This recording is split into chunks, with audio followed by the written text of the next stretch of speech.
সমাজের উপেক্ষিত মানুষদের জন্য কিডনি ফাউন্ডেশন কাজ করবে এমন প্রত্যাশা প্রধান উপদেষ্টা ডক্টর মোহাম্মদ ইউনূসের। শনিবার ভার্চুয়ালি সিলেটে 150 শয্যা কিডনি ফাউন্ডেশন ও সমাজ কল্যাণ অধিদপ্তরের যৌথ উদ্যোগে নির্মিত হাসপাতাল উদ্বোধন শেষে একথা বলেন ডক্টর মোহাম্মদ ইউনূস। 2018 সালে অস্থায়ী ভবনে 6টি ডায়ালাইসিস মেশিনের মাধ্যমে যাত্রা শুরু হলো। বর্তমানে 32টি মেশিনে ডায়ালাইসিস সেবা দেওয়া হচ্ছে কিডনি ফাউন্ডেশনের এই হাসপাতালে। 62% রোগী ভর্তুকি মূল্যে সর্বোচ্চ 1600 টাকায় সেবা পান। একই সঙ্গে 12% রোগী পরীক্ষা নিরীক্ষা সহ সব ধরনের সেবা পাচ্ছেন বিনামূল্যে।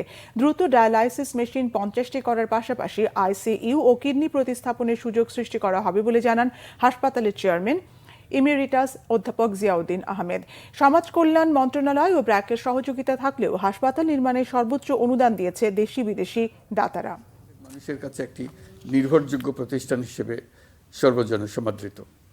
সমাজ কল্যাণ অধিদপ্তর এবং কিডনি ফাউন্ডেশন সিলেটের সহযোগিতায় নির্মিত অত্যাধুনিক হাসপাতালটি সমাজের উপেক্ষিত মানুষের জন্য একটি নির্ভরযোগ্য প্রতিষ্ঠান হবে বলে আমার দৃঢ় বিশ্বাস।